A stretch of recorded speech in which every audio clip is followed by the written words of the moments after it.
నా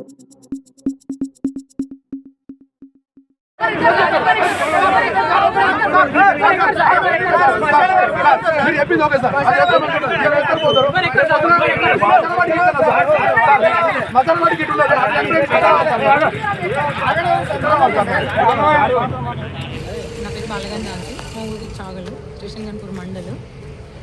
అయితే ఇక్కడ రోడ్ కట్టింగ్లో మా విలేజ్ ఏం చేశారు, ఫుట్ ఓవర్ బ్రిడ్జ్ అని చెప్పేసి మా దగ్గర స్టార్ట్ చేశారు. ఊరంతా దాన్ని వద్దని చెప్తున్నారు. ఎందుకంటే ప్రజలకు ఓవరాల్గా ఫుల్ సమస్య. ఎందుకంటే ఫుట్ ఓవర్ బ్రిడ్జ్ ఎవరికి కూడా ఎక్కడానికి అనుకూలంగా లేదు. ప్లస్ ఈ రాజకీయంగా ఏం చేశారంటే బ్రిడ్జ్ని ఒక ప్లేస్ నుంచి ఇంకో ప్లేస్కి చేంజ్ చేశారు. వితిన్ 5 minutesలోనే 2-3 స్వార్థం కొద్ది దాని ప్లేస్ని చేంజ్ చేశారు.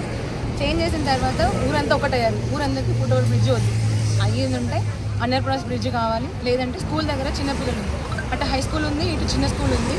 అటు పిల్లలకు ఎక్కి దిగడానికి అనేది రోడ్డు దాటడానికి ఇబ్బంది అవుతుంది. రోజు ఒకతను జెండా పట్టుకొని పిల్లలకు ఎంత కష్టమైనా సరే రోడ్డు దాటిస్తూ ఒక్కతనే అంతమంది 1000 మంది పిల్లల్ని అటు ఇటు రోడ్డు దాటిస్తున్నాడు. ఎంతో ఇబ్బందికరంగా ఉంది రోడ్డు మీద. అది అటెండర్ మెయిన్గా. అయితే ప్లేస్ ఇక్కడ బస్టాండ్ దగ్గర వద్దడానికి కారణం ఏంటంటే స్కూల్ పిల్లలకి ఇబ్బంది లేకుండా స్కూల్ దగ్గర బ్రిడ్జ్ చేయాలి, లేదంటే ప్రజలందరికీ అనుకూలంగా ఉండేలాగా అండర్ పాస్ బ్రిడ్జ్ నిర్మించాలి. అదే మెయిన్గా ఉండే విషయం.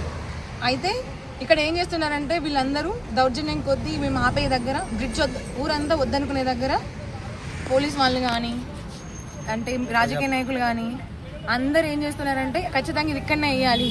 అది మార్చిన ప్లేస్ ఎవరు పట్టించుకోవట్లేదు. ప్లేస్ మారింది. ప్రజలకు అసలు ముందు ప్లేస్ మాకు కొంచెం 50 meters పక్కకు ఉండేది. 50 meters పక్క పంటి ప్లేస్ దగ్గర మార్కింగ్ చేశారు. ఫస్ట్ వితిన్ 5 minutesలలో మొన్న ఇష్యూ జరిగింది. ఇష్యూ జరిగిన తర్వాత ఒక 5-10 minutesలోనే ప్లేస్ మార్చిర్రు, కటింగ్ స్టార్ట్ చేసి. ప్లస్ ఆ ప్లేస్ ఎవరైతే ఉందో, కటింగ్ చేసిన ప్లేస్ ఎవరైతే ఉందో వాళ్ళు ఎవరు సభ్యులు లేరు, ఎవరికి ఇంటిమేషన్ ఇవ్వలేదు. ఆ 2-3 ప్లేస్ల వాళ్ళకి ఇంటిమేషన్ ఇవ్వలేదు. డైరెక్ట్ ఎవరు లేనప్పుడు ఆ వర్క్ స్టార్ట్ చేశారు. తర్వాత వచ్చి మాట్లాడితే మీరు గొడవ చేస్తున్నారు, డిస్టర్బెన్స్ చేస్తున్నారు అని చెప్పేసి బండెక్కిస్తాం, పోలీస్ స్టేషన్ తీసుకుపోతాం అని బెదిరిస్తున్నారు.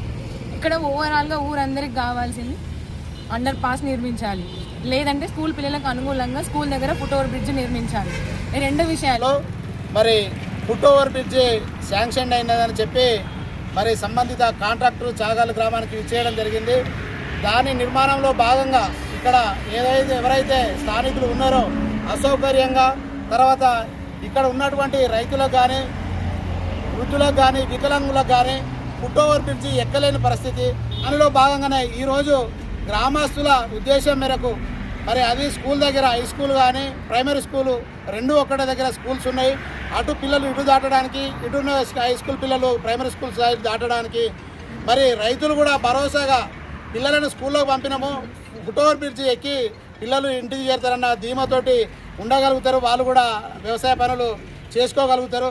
మరి అదే ఫుట్ ఓవర్ బ్రిడ్జి కాకుండా మొత్తానికి స్థానిక నాయకులు ఎవరైతే ఎమ్మెల్యే గారు కావచ్చు, ఎంపీ గారు కావచ్చు, చాగలు గ్రామం పైన దృష్టి సారించి దీనికి వెచ్చించేటువంటి వ్యయం అయితే ఏదైతే ఉందో ఫుట్ ఓవర్ బ్రిడ్జికి, దాన్ని అవసరం అనుకుంటే క్యాన్సిల్ చేసి అండర్ పాస్ బ్రిడ్జి చేసినట్లయితే, కనీసం ఒక 8 feetలతో అయినా చేసినట్లయితే అన్ని విధాలుగా గ్రామ ప్రజలకు బాగుంటుందని ప్రజల యొక్క అభిప్రాయం.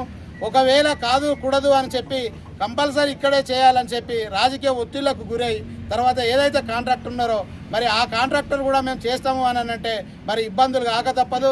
అవసరం అనుకుంటే కేసులకైనా మేము వెనుకాడము. ఇంకొకటి ఇదే ఇంత ఇబ్బందిగా మారుతున్నటువంటి ఫుట్ ఓవర్ బ్రిడ్జి ఏదైతుందో మరి అది చాలా వరకు నిరుపయోగంగానే ఉంటుంది. ఆ నిధులు మాత్రం ఉపయోగం కాకుండా జరుగుతుంది.